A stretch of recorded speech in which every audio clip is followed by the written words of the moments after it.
I can tell you this last session is going to be awesome, fantastic, tremendous, super. Caitlin Quinn is the Director of Operations for HeartSpeak. I had the privilege of also interviewing her for the Community Cats podcast, which her episode released a couple weeks ago. So I think it's still up on our homepage of the website. So if you want to check out that interview, feel free to do so at the Community Cats podcast. So Caitlin is going to be speaking about creating deeper community connections.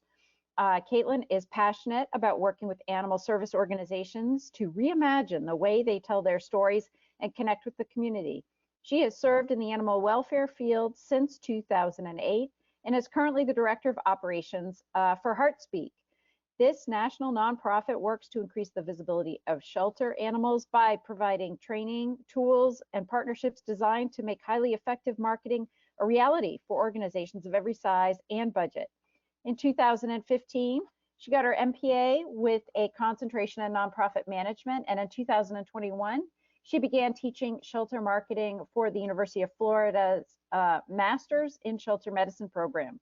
Caitlin lives in the Hudson Valley in New York and credits her initial love for animals to two distinctly different but equally incredible cats who shaped her childhood, Sneakers and Miko. Welcome, Caitlin. And beautiful. Awesome. All right, I'm gonna get started if everybody's ready. And I hope that I hope we all did have our caffeine or sugar or whatever helps us get through, a big glass of water.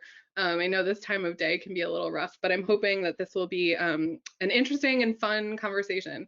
So what I want to talk to you all about today is really how we can use storytelling throughout the year, in addition to the quote unquote fundraising season, but how we're kind of laying what we'll call breadcrumbs for those fundraising efforts throughout basically every interaction that we're having through marketing and communications. First, I just wanted to tell you a tiny bit about HeartSpeak, which is the organization that I work for. Our mission is really to unite art and animals with the goal of increasing visibility of not just animals, but the organizations who serve them, and really trying to redefine how the public views our organizations and the animals that we help.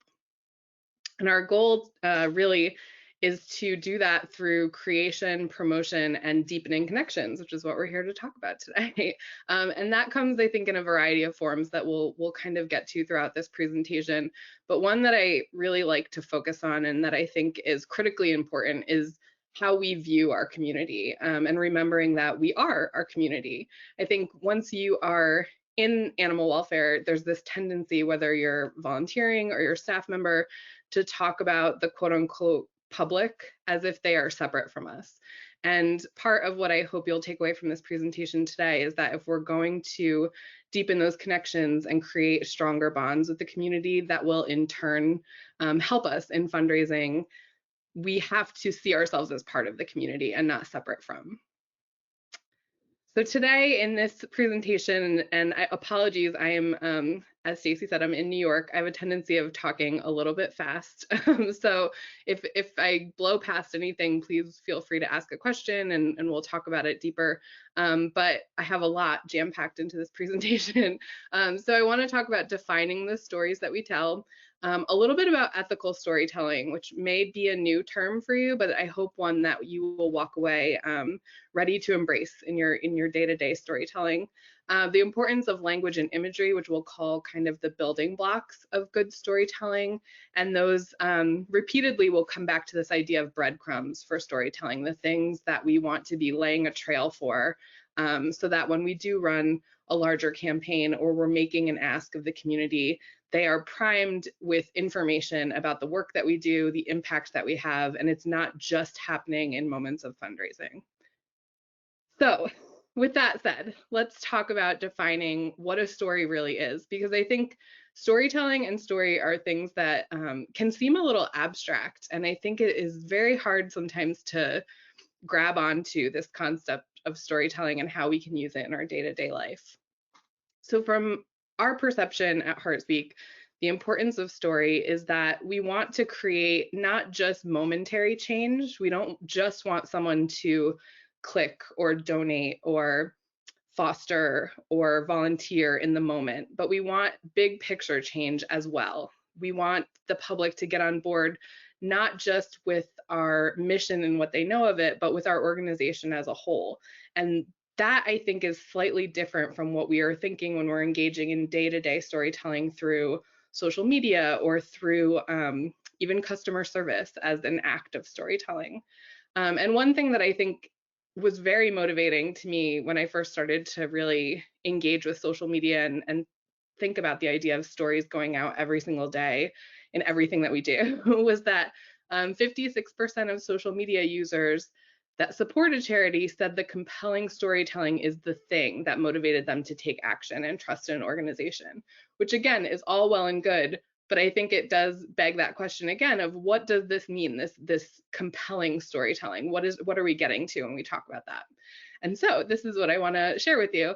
I think that the easiest way for me to explain storytelling and really the easiest way for all of us to think about how we engage with it on a day-to-day basis is thinking about it as show and tell. So the show and tell of your work, how you're sharing your perspective as an organization, how you're sharing your impact, and really how you are telling the world not just about the what that you do, but the why you do it.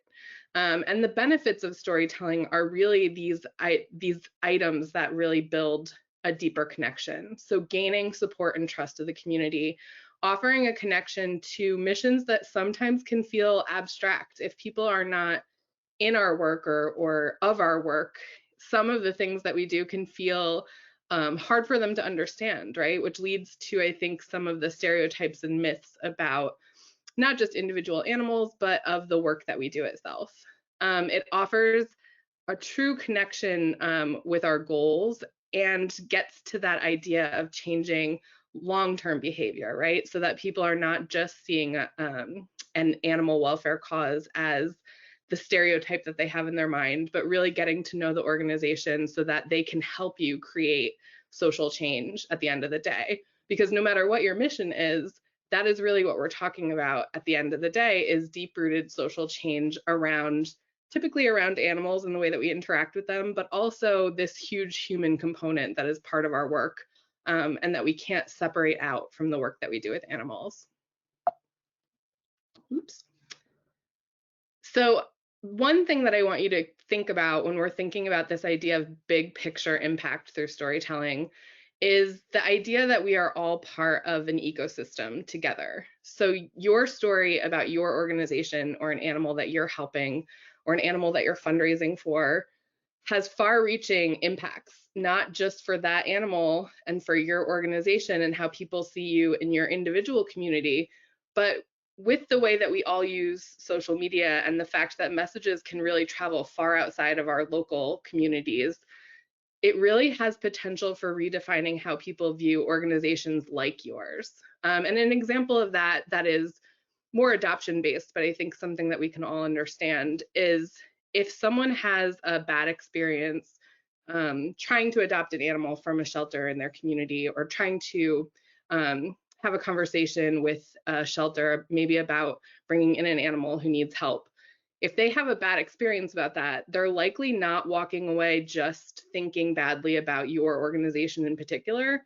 They're likely losing faith and trust in the animal welfare system and that ecosystem that we're all part of. So that is a person who's less likely to engage with another shelter or rescue. That is a person who's less trusting of the services that we provide the next time that they see, a spay neuter truck or see someone who's trapping in their community. So that's something that I want us all to think of, not to add more pressure to our plates. I don't think that we need that. But I think instead of thinking it as we are part of this web that actually empowers us to work together and to tell these stories that will continue as echoes of one another's work, so that we are not just lifting up our own work, but really lifting up the work that all of us do. Part of this idea of taking control of the narrative, telling our own stories, is that when we're able to effectively communicate all of those things that go into the work that we do, again, not just the what we're doing on a practical level, but why we're doing it, why we're moved to do this work, why it is that we started to do this work as an organization or as individuals. Part of what is powerful about that and empowering is this idea that we can frame a narrative. And framing is this act of being able to tell our story through a particular lens. And what I'm going to talk to you about primarily today is how we can use positivity to kind of reframe how people are consuming the messages about animals in our individual community and our organizations as a whole. But it really does give us more control over how our work is seen and experienced. I think the natural question here is, does that mean that no one's ever going to disagree with me on Facebook again, or no one's ever going to push back against a message that we put out into the community? That's not what this means, right? We only have so much control over other people's behavior. But what I think that we sometimes are forgetting is that we do have an initial control over how that message goes out. And all we have to do is think big picture about, what does this story say about how we care for animals? What does it say about how we care for our community? Does it show respect not only for the creatures that we serve, but also the community that we serve that includes other human beings? And I know that all of this sounds probably pretty abstract right now. I promise that we're going to drill into the practicalities. But I wanted to kind of leave you with this idea about framing, because I think that this is ultimately what I talk to so many people about when they feel a little bit at the mercy of the public, or at the mercy of the misunderstanding that other people might have about their work.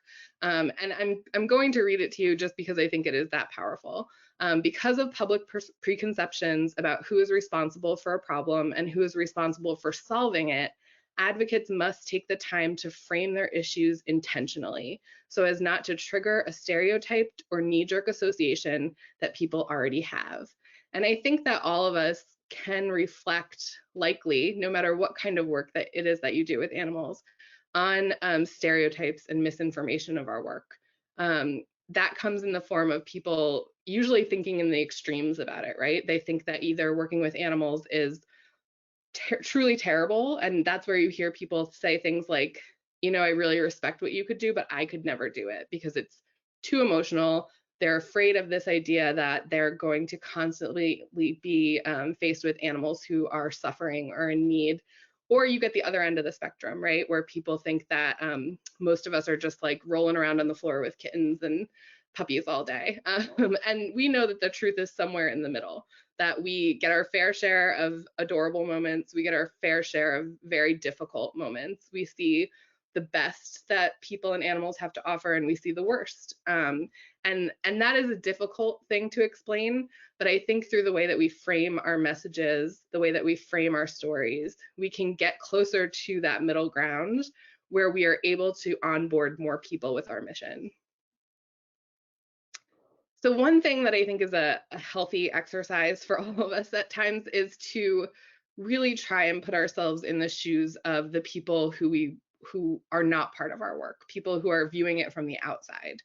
And one thing that I think can be initially just a cathartic exercise, but that we can really use for a powerful reason in storytelling is to really reflect on what are the common stereotypes, misinformation, the myths about our work. What is it that people tend to really misunderstand? Not only about the individual animals that we sometimes are dealing with. So what are the stereotypes and misinformation surrounding community cats, for instance, surrounding pets that are for adoption? And an example of that is kind of this over generalized stereotype that animals who come into care in shelters or rescues or advocacy groups are overwhelmingly damaged goods, right? This idea that they are broken somehow. If we feel like we have heard that repeatedly, we know that this is a misconception, how can we then turn this into an opportunity to tell a story that helps people see a different side of that? Same thing with, what do you feel is most misunderstood about your job or your role in the organization? What is most misunderstood about your organization in general and the animals that you serve? These are all opportunities to think about, if that exists in the community, how can we tell a story and a message that reframes this idea for people? And this is what I'm really asking once we drill down into this level of things, is that we become more proactive and not reactive with our storytelling. And I think through the lens of fundraising, we have that opportunity sometimes a little bit more than in our day-to-day communications.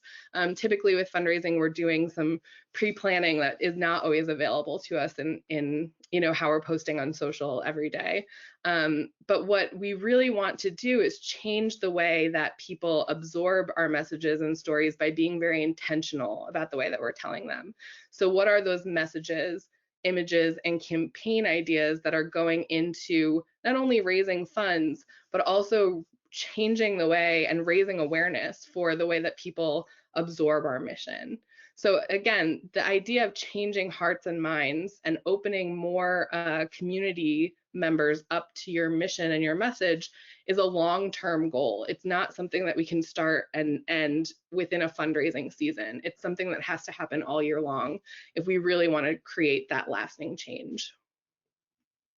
So briefly, I want to talk a little bit more high level about ethical storytelling, and we'll go into some examples of what this looks like in real life, because I know that this can start to feel a little bit theoretical at this point, but I really think that there are things for us to grab onto in all of this. So what we need to talk about when we talk about ethical storytelling is the idea that sometimes the stories that we are telling, especially for fundraising purposes, can feel at odds with everything that I just talked about, right? It can feel at odds with trying to raise awareness, trying to level the playing field in terms of understanding about our work. If we immediately punt back to a certain style of fundraising that relies on sadness and really traditional storytelling, we can put ourselves in a bit of a pickle in terms of how that starts to feel like mixed messages to the community. And the minute that we have mixed messages, we have mixed reactions. And that's something that I really want us to think about deeply today.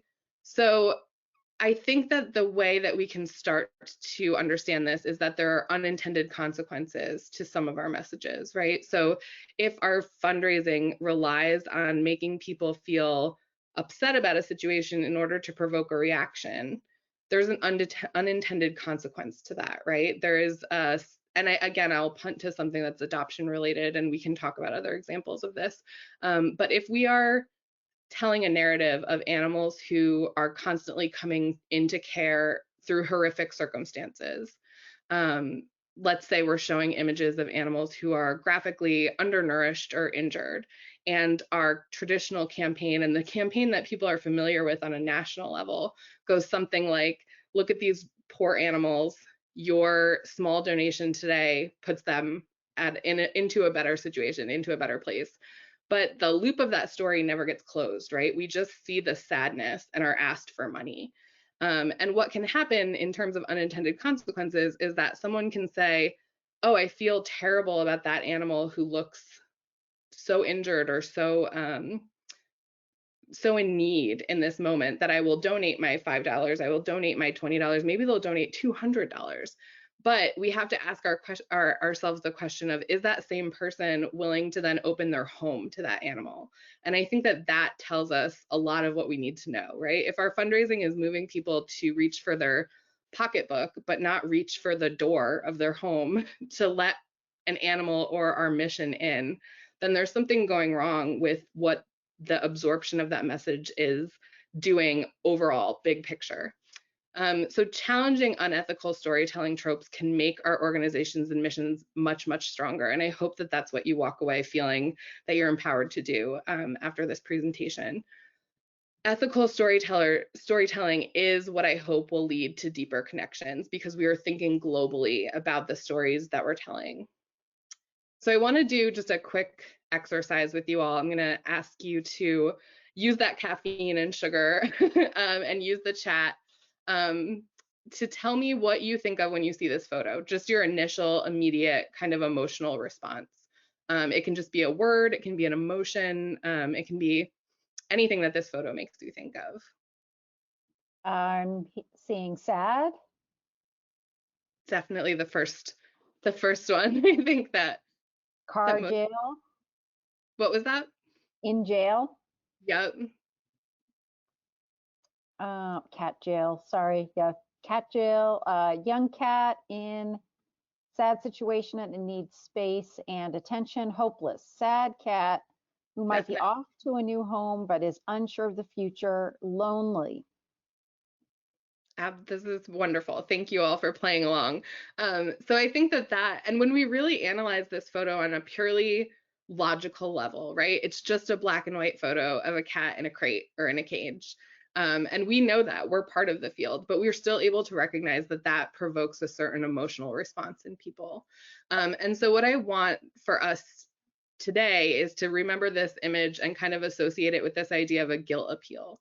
And what a guilt appeal is historically is a strategy used in marketing that can be both positive and negatively emotional, but it's used to arouse a feeling of guilt in which the desired response is to provoke the viewer into feeling a certain way so that they will take action. And I think that we've all experienced that kind of marketing. If you have seen television commercials or even internet ads that really draw very heavily on this style of marketing. And typically those are national campaigns. You see them for both humans and animals. You see them for humanitarian efforts and animal related causes. And again, they're designed to make someone reach into their pocket and typically grab a very small amount of money, right? The 10 cents a day kind of campaigns, the $5 will make a difference kind of campaigns. And the problem with those is on a national level, they may work for organizations that are very large and who are able to not close the loop on that story, right? They're presenting need. They're not really presenting a solution beyond your money will help us change this situation. But for those of us that are operating on a local level, there's an inherent problem in this formula of storytelling. If we're not then going to say what happens to those animals or follow that story through to the end, then we've immediately left the viewer feeling like, again, I've given my money, I want to make this feeling of guilt go away. But what does that tell them overall about the work that we're doing or the impact that we're making? Not very much, right? It's presenting them with all the sadness and none of the follow through. So I'd love for you to do the same thing for me now and just tell me what this image makes you think of. It'll just take a minute for the responses to cycle in. Sure, I'm gonna take my sip of water. Love is the first one. Loved, adopted, happy future. Compassion, human animal bond, connection. Perfect. So that I think is the difference between these two, right? So what if I told you that these cats were maybe facing the same future, or that this cat in this second photo actually did have quite an emotional story to tell, but we're leaving the donor, the potential donor, or the viewer of this image and this story with a much different taste in their mouth and a much different really connection to our organization overall. If I see this story, this photo associated with a story about this cat maybe had a difficult moment in its life, this organization helped, and now I know what happened in the end, right? I know that they are safe, or even if they're not going to make it, that they were loved. If I know that, I now have a much deeper respect for this organization, and I'm going to remember it because of that. I now know also that this is an organization that I might be able to count on if I ever need help with my animal or with an animal that I find in the community. So it's a different form of storytelling that leads to hopefully the same outcome, right? But that ultimately leaves people with a much different feeling about your work and your organization at the end of the day. So the other thing that I want to just present you with briefly is that there are documented consequences of guilt marketing in terms of how it does affect people's consumption of our messages. And the first thing that I like to kind of draw on is this really great quote from an older study, but this idea that as nonprofit professionals, and we can apply that to I think municipal agencies as well, we have a duty to accurately and respectfully bring awareness to an issue. And that means that we don't just get to tell the story that's going to bring in the most money if it doesn't also accurately and respectfully bring awareness to an issue, like what we are trying to do with our missions. And to give you just a little bit more concrete information about what those unintended consequences are, this is a study that has nothing to do with animals, but that I think tells a very important story for us. And these slides, because I will go over them a little bit quickly, these studies and these slides are linked in the follow-up materials that I submitted. But this first study was about college students who were shown 2-minute television fundraising appeals, 2 different groups of students. One group's advertisement used negative language emphasizing the limitations of people with disabilities. The other group saw a much more positive ad campaign around people coping despite their disabilities. And that campaign really focused on the fullness of a life, and disability being really second to that. Communications experts, again, call this framing. Same idea, we're framing it in 2 very different ways, positively and negatively. What I think is so interesting about this is when they analyze the results of the experiment, there's really no difference between the donation sizes that they got from these 2 groups of students. But the students who were shown the positive video expressed much more positive views about people with disabilities in the accompanying survey. And so the way that we extrapolate this to our work is, if we can raise the same amount of money through a positive lens as a negative lens, but the people will walk away much more positively associating our mission with the future of animals and with what our organization does for them, why would we not choose the door that has positivity in it, right? Like, why would we not go through that door that says people will give to us, we can still attain our fundraising goals, but we can also make sure that people leave with a much deeper and fuller understanding of our work that isn't just one-dimensional. It's not just the sad story. We also have a deep responsibility to our clients if you're doing client-based work or partnership-based work, and all of us are dealing with humans at some point in our organizations, no matter what your mission boils down to. And I think that this is another really important piece of the puzzle. So this is from a more recent study that asked individuals who are portrayed in ads, so people experiencing homelessness, were asked to react to how people experiencing homelessness were advertised in charity advertisements.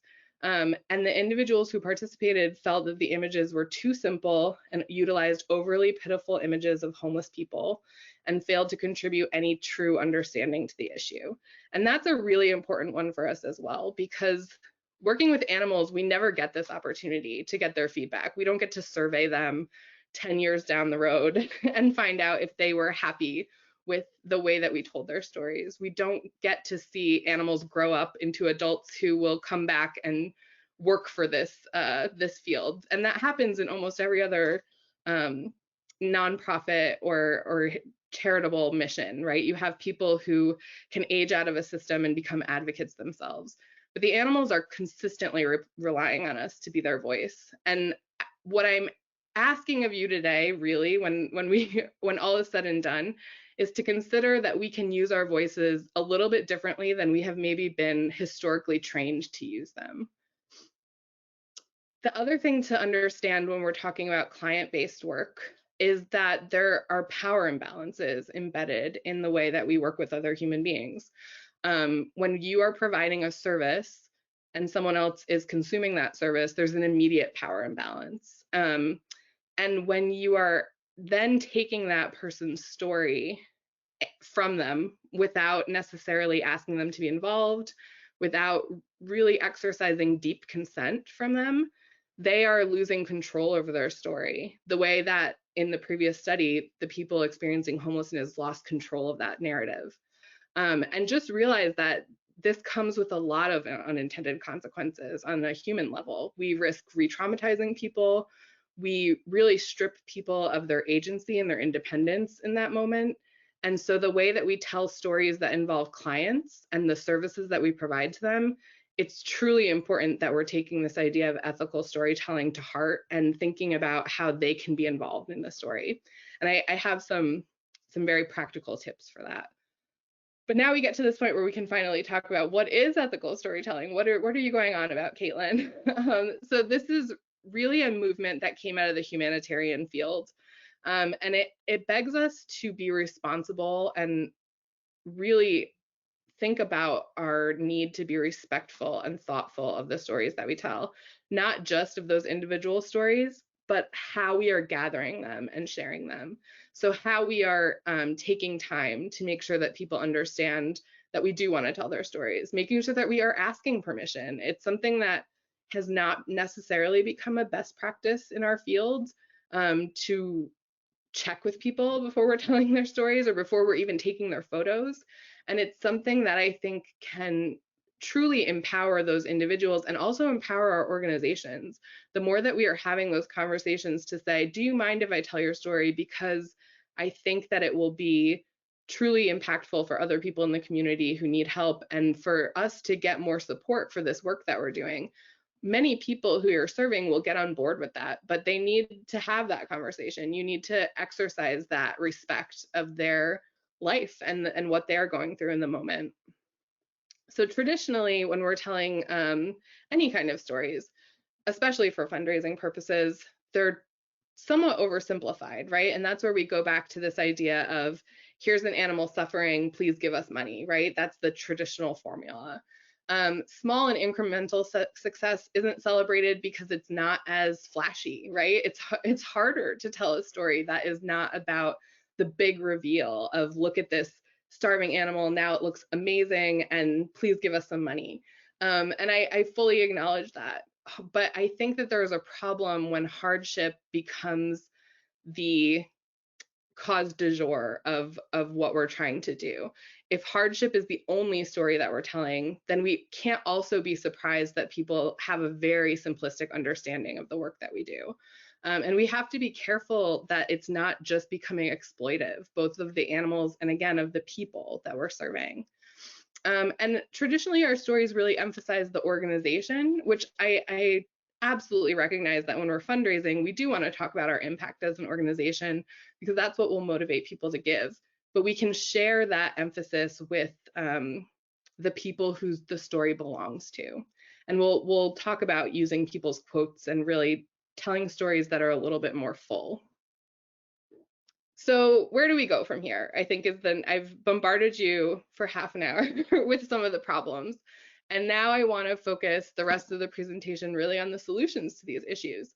So moving forward, we have to be willing to drop these breadcrumbs throughout our day-to-day storytelling.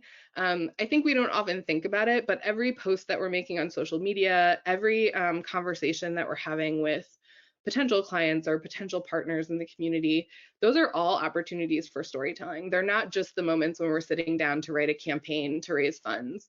They're all of these little moments in between. And if we make those little moments more powerful, then we will then make our fundraising more powerful, because those will be the culmination of all these little breadcrumbs that we're dropping throughout the year. So what I'd like you to think about is emphasizing small victories and growth, and keeping people apprised of progress over some of those goals. And I have some examples to show you. I also want us to think about this idea of a double bottom line. And this credit goes to a man named Michael Cass, who really originated the ethical storytelling movement. And it's this concept that we have our financial bottom line, that we want to constantly be, raising enough funds, ensuring that we can go forward at a healthy financial pace, but we also have that responsibility bottom line, or the responsibility to our mission. And we need to make sure that both of those things are moving at the same pace, that one doesn't forsake the other. And again, part of this will be about becoming great listeners. If we want to really utilize story in the work that we do, that means handing the mic to other people, sometimes our clients, sometimes our partners, sometimes the people in our own organizations who are not often getting the chance to talk about their experience of the work. It means that sometimes we have to sit back a little bit and really be a listener instead of a talker. So here are a couple of examples, and I actually have a number of examples from Rough Haven crisis sheltering in this presentation, and I did that intentionally so that you could kind of see what this looks like throughout the year, through how this doesn't always come down to just a single campaign, but again, I apologize for overusing the word breadcrumbs today, but that is really what I want you to think about them as. So the first is a post from Bed-Stuy, Brooklyn, cat group. And this is just one of those, a 200th cat that they trapped is a big milestone. That is a big moment, but they are kind of keeping people apprised as they're getting close to that number. So that's a good example of celebrating small, right? It doesn't just have to be about the 200th cat or the 500th or the 1000th. It can be about those little goals and the ability to tell some story within that announcement. So they're able then to talk about what it is that their work does, what their work involves, and embedded in there is this opportunity to do an ask for funds. The Rough Haven Crisis Sheltering post here talks about a specific cat that they took in, and Rough Haven Crisis Sheltering does exactly that, short-term crisis sheltering, but they also provide a number of other services within their community, all with an effort to keep animals out of the shelter system and with their families. So this is a much lengthier story. I only screenshotted part of it just so it would fit on the screen. But you're welcome to go take a look at their page and kind of do a deep dive. They're constantly doing this kind of storytelling that I think is a great example. So they are telling the story of the individuals that they serve with their permission. And they often use quotes to tell those stories so that these are directly coming from the people who own the stories. And in that way, Rough Haven becomes a supportive partner in the story that they're telling. They don't become kind of the central figure of the story. They become the bridge between what could have been and what was for this cat and her family. And that is the again, very subtle but important difference that makes this a great ethical storytelling example. So when we're talking about the capture part of storytelling, we already hit on this a little bit, but we want to exercise deep consent. And what that means is that we are really explaining what our intention is in collecting someone's story, really explaining how we would like them to be partners in telling it, and that we don't just want to take it from them. And also, a part of deep consent is acknowledging that if someone doesn't want their story told, that is a perfectly safe decision, that it doesn't mean that they won't receive services, that it doesn't mean that the organization is going to hold a grudge against them for that. And that may sound really obvious, but I think that we have to consider what it feels like to be on the other end of this, and that isn't always obvious. Sometimes it feels very transactional of, oh, I need to tell my story in order for me to get the help for my animal that I need. We also need to make sure that this isn't just a marketing effort, right? So there has to be buy-in, not only on our development and marketing teams, and I know that many of us are probably just a 1 or 2 person team, which makes this in some ways a little bit easier. But if you are part of a larger organization, this means that this has to be part of the culture of your organization from the top all the way to the bottom. And we really need to exercise empathy in the way that we tell stories. Would I want my own story told this way? I think this is the single, if you take away one thing about ethical storytelling, this is the piece that could help you the most if you just repeat this to yourself. And avoid rushing the process. If you are trying to launch a campaign tomorrow for funds and you're just starting to look for those stories today, that would fall under rushing the process, right? This is something, again, that is going to have to occur all year long in order for you to truly be successful. We also want to think about getting clear consent. Again, I have a couple of examples at the very end of this and a couple of links that you can use. There's forms already out there that exist for you to make sure that you're getting informed consent. And you want to be able to still talk about tough things. And I want to make sure that I say that and that everybody hears that. Sometimes when I talk about positive marketing, I think that people hear everything needs to be sunshine and rainbows, and we can only talk about the good stuff that happens. And that's absolutely not what I'm saying. We can still talk about the animals who come in difficult circumstances. We can still talk about the tough parts of our work that we know are motivating to people.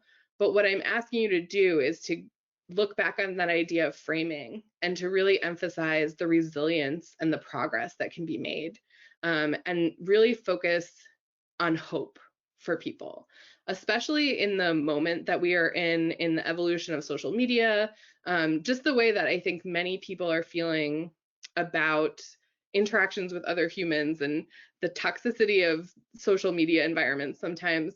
What we can do for people is be that source of hope. We can be the place that they can turn to when they're looking for a good story, even if it starts out a little bit sad. Um, Positive marketing does not always equal happy, and guilt marketing doesn't equate with sad, right? So you can have a sad story that is told positively, and you can have a happy story that also is told positively, but nothing is off the table as long as you're framing it through this lens of resilience and progress. And I think as an entryway to tomorrow, to Diversity Day, I think this is also a really important point, that we need diverse voices to succeed. We need to make sure that people in our community can see themselves in our organizations and in our missions. And I think we have to ask ourselves if the stories that have historically been told from within animal welfare truly reflect the reality of what people are experiencing in our communities. And I think we call that into question when we look back and see that the entire time, one group of people has primarily been holding the microphone and other people haven't necessarily been invited to the table to tell their story. And that is another powerful part of ethical storytelling, is that we are now bringing more people in to take control of the narrative and tell their side of the story and what they have been experiencing. And this is really critical to reflecting your organization's vision and mission at its deepest level. And this is a really incredible quote that connects to what I just said about who is telling the story. Chimamanda Ngozi Adichie has an amazing TED Talk that I have linked at the end of this presentation that really asks this question of, if the story is constantly coming from a single origin, if the same story has been repeated over time and not enough diversity in storytellers have been invited to that table to participate, then it changes the narrative. And the power that we're exercising then over the story is that that becomes the dominant narrative, even if it's not the true picture of what's going on. And I know that I'm asking you to make a lot of comparisons with the human side of the work that we do, but I think that this is where we can derive so much power. I know that this is asking something somewhat new of what we are doing with storytelling, especially related to fundraising, but I think that it's a really exciting new frontier for us to engage in this way.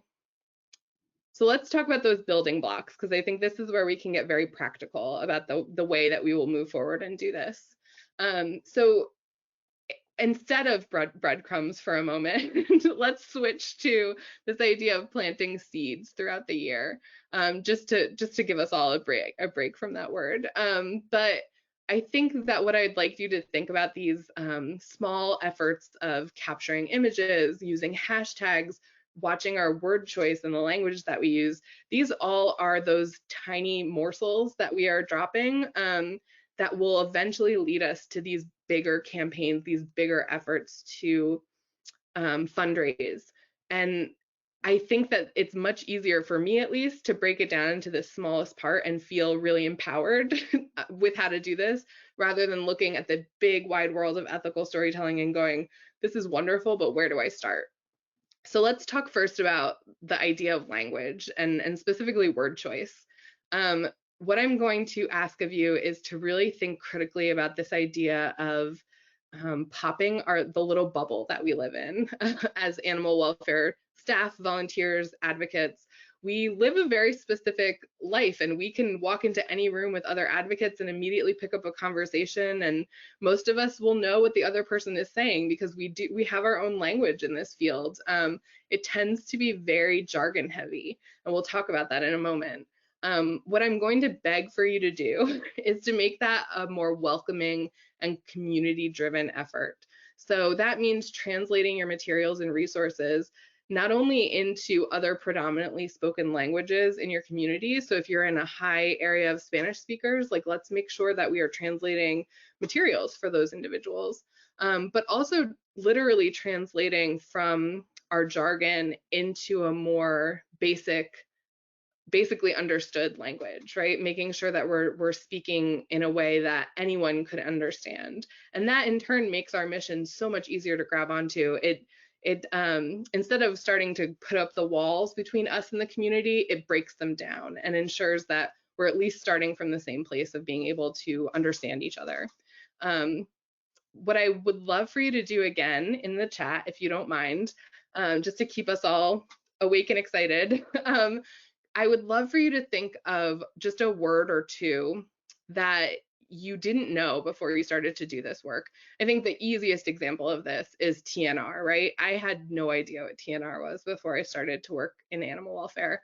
But there's tons of other jargon, right? I don't want to give any more away. I don't want to take them from you all. But if you can think of another word that you never would have known or that your family and friends would not be familiar with, go ahead and drop it into the chat. We have feral, we have stray versus feral, ear tip. I can tell you, even though I'm in this world, external facing, I hear a lot these days. Absolutely. Those are great ones. And I think there are so many, depending on what kind of work that we're doing, but live release, talking about animal protection, return to fields, return to owner, surrender, ordinances even is not necessarily an everyday word. And then we have the alphabet soup, right, of FIV, FELV, RTO, ACO. So this is just a very small smattering of the language that we all share, but that immediately puts up some pretty serious walls if we're letting that bleed out into the way that we're communicating with other people. This is a really good example from Jacksonville Humane Society. What I would ask you to do as an exercise is really to start to write that glossary of terms. And the value of doing that, whether you work alone or you work with just one other person or you work with a huge team of people, the value in being able to establish a really well-documented glossary is that you can really ensure that everybody is speaking from the same place, right? You can make sure that there's consistency in the way that you're doing this. It also means that if there's turnover within your organization and someone leaves or the person who is primarily doing your communications is no longer with you, this still exists and is evergreen for your organization. And it's really something that can be very powerful if built collaboratively, right? So if you all can sit down and you can chip away at this very slowly over time, like you can pick your top 5 terms that you know are kind of tough ones that you know you've gotten questions about or pushback from the community. Just start with those, start in a very small place, but start to add to this document over time and make sure that, again, everyone within the organization is speaking from the same place, reading from the same book, we'll say. This is a really good example from Southern Pines Animal Shelter. It goes into all of their community cat facing kind of jargon and starts to define it for the community, because there are some tough ones that we can't just have a replacement term for, right? We really need to go that extra mile of explaining what it means rather than changing the term entirely. This is also, I think, a good moment to reflect on the way that we can take some of our communications offline and have them be powerful as well. So this is a flyer, something that they can hand out in person to people, something that they can distribute in the community.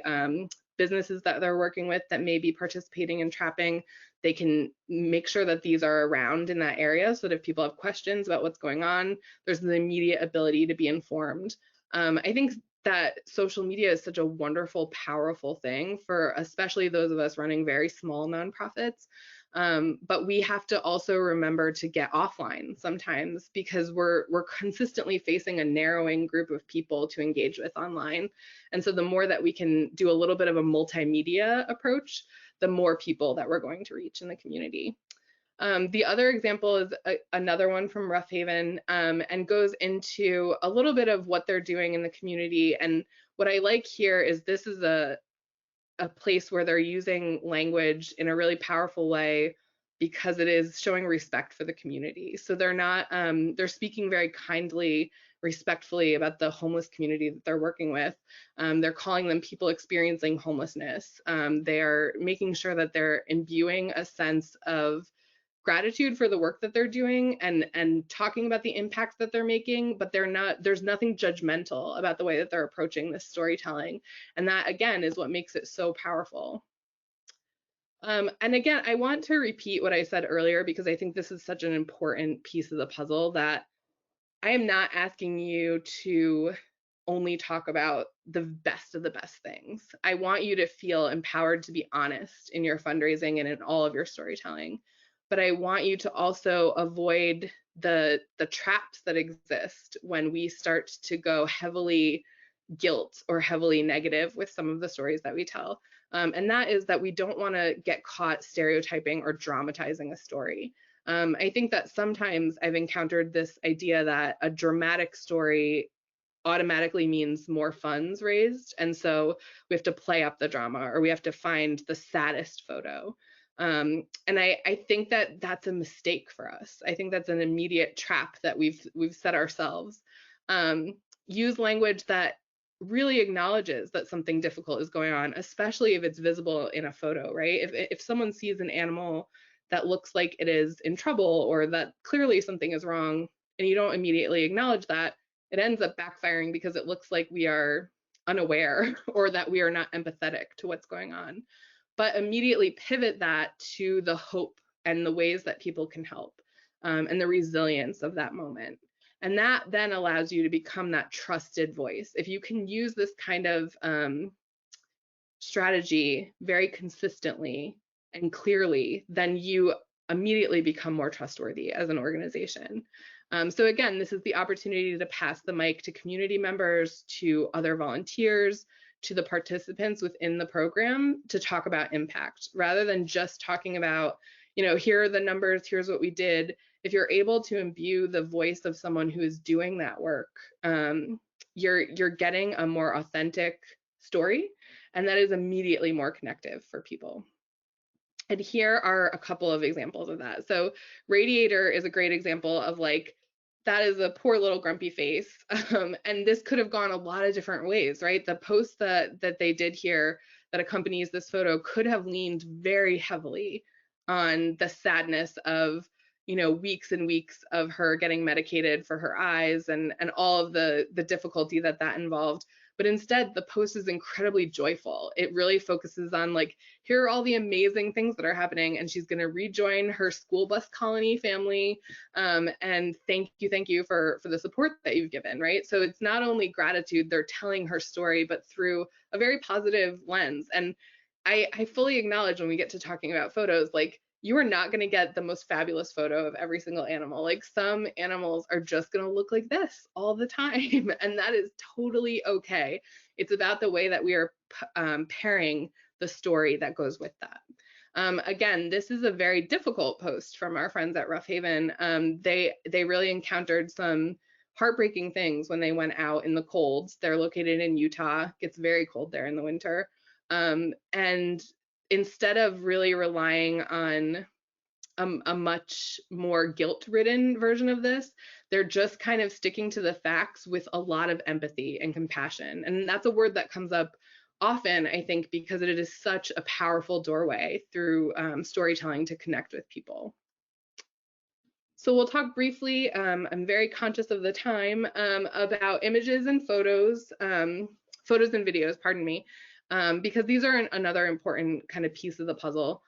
We want to really be careful of images that reinforce an imbalance of power. If your images focus solely on staff members or volunteers always bestowing upon people that you serve or the animals that you serve something, that gets a little dicey, right? Instead, if we can show moments in action, if we can show, if you are working with people, moments of connection between people and animals, if you're just working with animals, unowned animals, I think that showing the people that do the work in action at times, in a way that isn't just exploitive of what's happening to that animal can be the most powerful moment there. And again, pairing that with a story told by that individual immediately shifts the power dynamic. Work with local photographers and videographers. If you feel like this isn't your strong suit, ask for help. There are so many. Heartspeak has a network of about 500 photographers and graphic designers and videographers who donate their time pro bono to animal causes. And outside of our 500 people, there are so many more people in the community who just have never thought to put their skills to use for animal causes. So take this off of your to-do plate if you can find someone who's willing to ride along with you, take some photos, grab some things that you could use over time that could be really evergreen for you. If you need to use some stock images, Heartspeak has some free stock images, mostly showing community connection, but we do also have some community cat style photos. We have a little bit of everything, but you want to use those cautiously because you do want this to be authentic and resonant about your organization and your mission. And again, critically thoughtful, authentic, joyful, those are the words to take away when it comes to imagery and photos. So as we're kind of drawing to a close, I want to close out with a couple of examples for you, and really just these final ideas that there are so many possibilities when we're looking at telling our stories throughout the year in a resonant, powerful, ethically driven way. But there's no shortcut. There's nothing that I could give you today that says, do this one thing and everything's going to change, other than really commit to being authentic and showing the hope and positivity in the work that you do. I think that can be your one thing, but this is not an effort that is going to yield immediate results. This is something that you're going to have to do consistently over time. So don't just wait until your campaign is launching. Don't just wait until Giving Tuesday. Collaboration and asking for input from others is going to be the powerful piece of this. And don't also be afraid to have fun, right? Like have a moment of brainstorm following this kind of presentation and all the things that you've learned today, and decide what are the 3 or 4 things that you could immediately put to use, because it's wonderful to get so much information, but it can also be really overwhelming. And I want you to really embrace the part where we want you to feel empowered to do this differently. And also don't forget your attitude of gratitude. I'm sure that other speakers have talked about that today, but it's such a critically important part of not just fundraising, but the way that we can build those deeper connections with the community. We really and truly have to look at them as our partners and not just as, either our problem or the recipient, the people funding what we do. They're holding our hands and moving forward with us. So here's, speaking of just kind of the fun side of things, I thought this was a great example. This actually appeared in the Gothamist a few years ago and was an illustrated kind of comic style of really trying to educate people about what it meant to see city cats. Gothamist is a New York City publication. So, and it's incredibly more in depth than this, and was really, really educational, really helped people to understand, like, what is the difference between an owned cat and an unowned cat in the city? What can you do when you spot a cat? All of those really great things. But it embraced that message in a way that wasn't finger waggy and was more like, come along on this comic adventure so that we can explore this topic together. And again, very subtle shift, probably a lot of the same information, but the attitude that they're bringing to this is very different. Another one from Rough Haven. Again, I wanted you to kind of see the thread that goes through all of their posts. And this is, again, more of an individual animal story. But really, what I find very different about this than what I see a lot of other places is talking about what it means to serve individuals and the community, and how they truly are looking at this as a community ecosystem, a community partnership. Like, they are doing this together with the community and through a very positive lens. This Dogs of New York post is actually quite old. My friend Kim Wolf used to run Dogs of New York, and what I really loved about this post is I think that this is the perfect example of what happens when we do invite other people to the table who haven't necessarily had that seat before. And when we allow them to take over, when we really pass the mic and acknowledge that if the stories have always been coming from one place in our field, we're missing a big part of things, because this is a person who is actively involved in rescue, but I don't know that he is being invited to the table at this time in 2014 to really call himself a rescuer the way that many of us do. He has a cat that he found on the street. They're taking him to get neutered, and he acknowledges like immediately these hurdles that are involved in doing that. He was number 35 at 5 a.m., but he loves animals, and he's a true advocate for animals in his community in Brownsville. And so this is, again, the power of allowing people to tell their own story and not just deciding that we're going to tell it for them.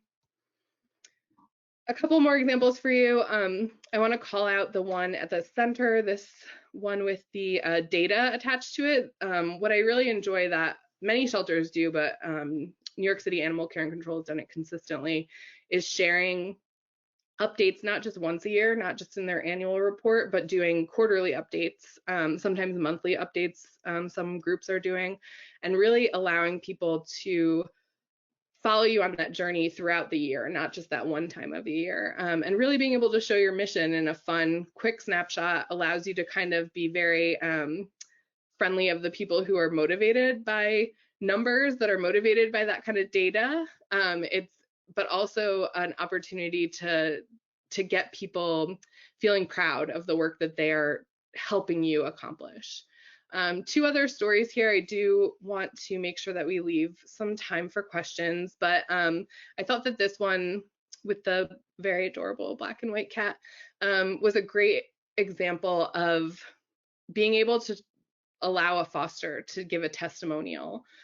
You could do a test, you could have anyone give a testimonial, a fellow trapper, you could have an adopter, a foster, a volunteer, a board member, all give a testimonial of this sort.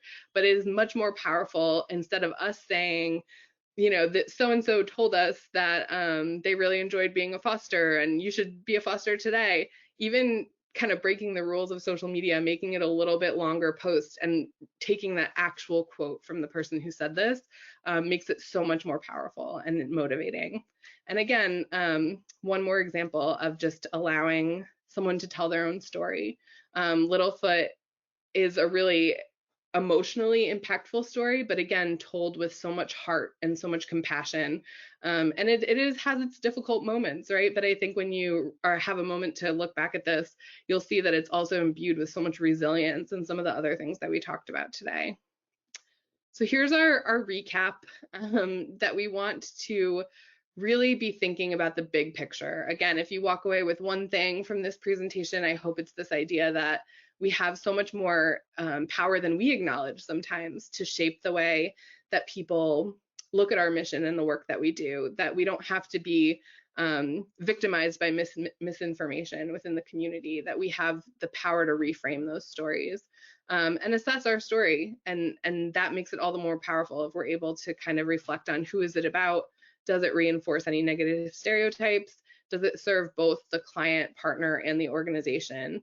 And if the answer is no to any of those things, then how can we change that?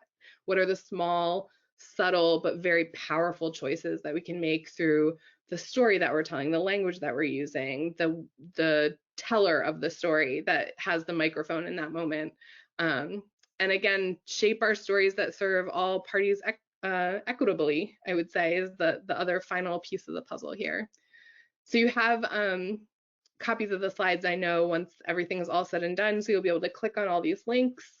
And I hope that this was informative. I did want to just mention that we have this consent form here. There's some good links for if you are working with any people in the community, making sure that you can exercise deep consent as part of the ethical storytelling process. And that is my direct contact info, because I would love to talk about this more. So if anybody has questions at any point in the future, please feel free to reach out.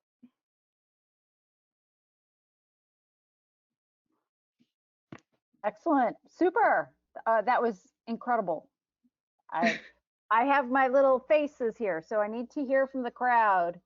Which face are you at the end of today? These all came from Get Fully Funded. So we have to choose. Are you the thinking face, the smiley face, the sunglasses face, or the surprise face? So which face do you choose to be today? I'm looking at the, we got what? Got brain cramp, smiling face. Good, good, good. Smiling, thinking, thinking face. Excellent, excellent. Good. Just so you know, the slides are in the handouts.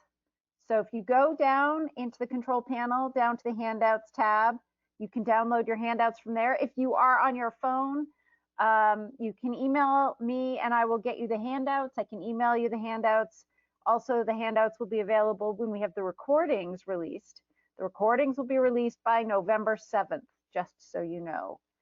November 7th is the key date. Okay, so question for you is, so we're sort of, give us your critique around sort of some of the national campaigns that seem to be quite sad, and then, for both humans and animals. And then there's a lot of folks, or it seems common, this person sees a lot of monthly giving campaigns around like $19 a month. Is there some like science around that? In terms of like the amount that people are listing, or the way Yeah, that it's broken I would say both. down? Okay. About, how do you determine that amount? And then also, I mean, I can tell you there are some national organizations where I just don't even click on the link because the campaigns are not, they're just so, I don't want to use the word disturbing, but they're definitely not what we were talking about in the direction of going to today. So Yeah, why do they do that? I think because what I was touching on earlier is they don't have to close the loop of that story. Like when you exist as a national organization, you kind of are able to tell this story at a distance, in a way that allows them off the hook about needing to worry about the unintended consequences.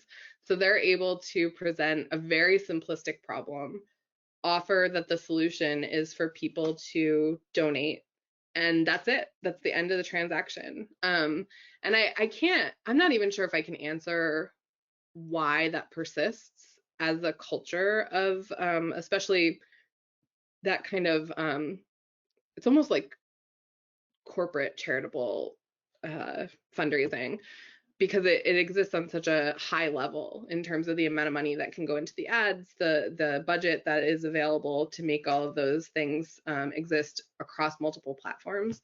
Yeah, I'm not even sure that I can answer the why in terms of the motivation, because I do find it deeply problematic. I think that it tells a story that immediately makes the work that all of us are doing on a local level much more difficult, because we're battling the visibility that these large national campaigns have.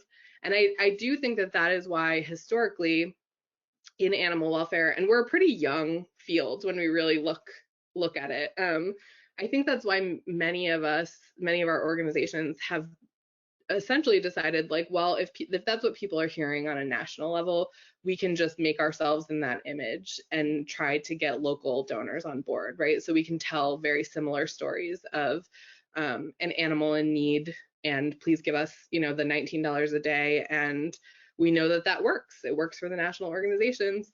And I would say that the problem that the national organizations don't have is that they're not also trying to adopt out those animals, or they're not also trying to ensure that people trust them on a local level to deliver services to them.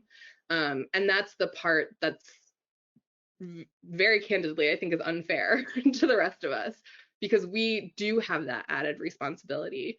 We do have this added layer of interaction with the people in our community that I think makes that style of fundraising very dangerous for our mission overall.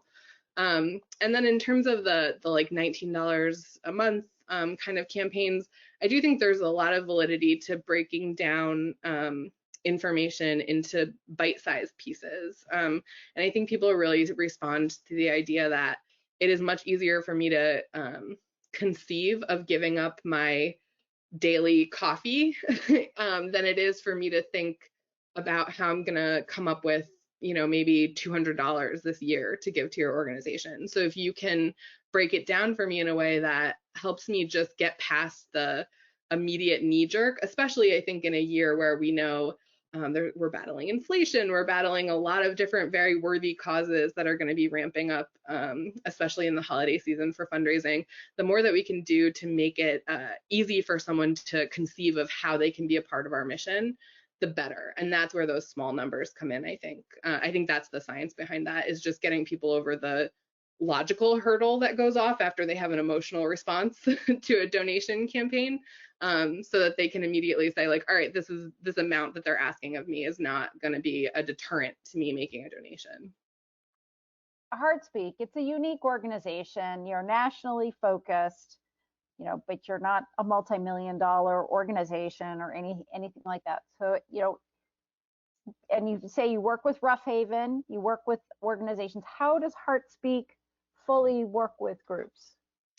So primarily our mission is really to just provide as much of the tools, the resources, especially for small organizations who don't necessarily have marketing staff, who don't necessarily have development staff. We're definitely, our wheelhouse is for the folks who are wearing many hats. And the way that we do that is through our artist network, trying to make sure that we can connect people with folks who can help with the photography, who can help with graphic design or web design, and also through a number of tools and templates. So we try to do as much of the heavy lifting as possible when it comes to, let's say, graphic design or messaging, that then organizations can customize for their own use. And really just trying to save time. I started off at a very small organization, animal welfare organization, so I knew what that felt like to try to be doing all the things, like trying to be bio writing and managing social media and raising funds. So I can connect deeply with that feeling still, and really just want to give people a leg up when it comes to connecting with bigger segments of our community so that we can all help more animals. Here's a question about jargon. So you spoke about jargon. Rescues and shelters are different. Do you have an easy way to explain the difference, or is it even important for the community to understand the difference? We're both about saving lives. It's a great question. I think that the unpopular opinion that I have might be that it doesn't matter as much as we think it does. And I think that if there are ways, obviously in your own community, you can start to define yourself as a partner, perhaps to, if you're in a rescue, a partner to the local shelter, and kind of explain that partnership even better if you and the shelter can kind of do that collaboratively so that you're speaking from the same book again. But I think the most important part of that difference is not making sure that any one group is demonized in the process, right? So if you're in the rescue side of things, trying to make sure that you're easing the path for that shelter and the work that they're doing in the community by not just talking about, like, we saved this animal from the shelter, I think becomes really problematic, because it immediately puts the shelter in a defensive position of being like, well, that kind of implies that we weren't good enough or that we were doing something wrong. And so as much as you can look at that relationship or the difference between your two organizations as still existing within that ecosystem of animal welfare and how you can lift each other up, I think that's the important piece of that. And then, and I think there's sort of clarity and partnership. There's a follow-up here, definitely needing to know the difference between a municipal versus a private shelter. But then again, some municipal shelters almost operate like a private shelter too. Yeah, so it's and I think more of clarity of the parties in the community and what they do. Exactly. Yeah, because every community is different, right? There's private shelters that have the animal control contract, and it gets very confusing. Yeah, exactly. I am going to do a shout out to Kristen here. Kristen, can you turn your mic on? I have a question for you with regards to this presentation. Oh, okay. I saw your comment in the chat. So you wearing your graphic designer hat, what were your thoughts about this presentation today? I think it is important, having done, appeal letters and newsletters and cat stories for an eternity. Um, I think something that I've always personally struggled with is feeling exploitative of pain and suffering when you're trying to get a message across, because you do want to express that, like, this cat's life was horrible, but there's like a point at which it becomes more like a horror movie and less like a real life situation when you're trying to describe it. Like, it gets flourishy sometimes, and I think a lot of places will really play that up.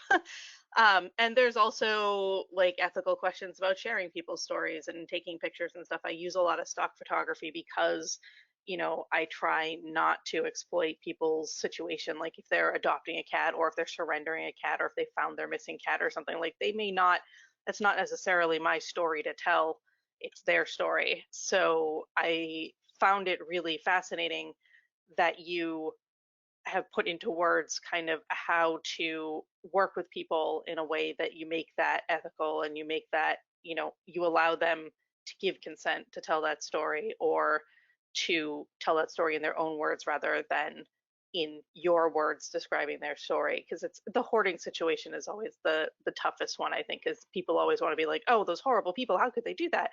But there's always a myriad of other reasons why these things go on. People don't just, have 5 million cats in their house. There's something else going on. But if you focus so much on the pain and suffering of the animals, you kind of miss a big piece of that story that's also extremely important.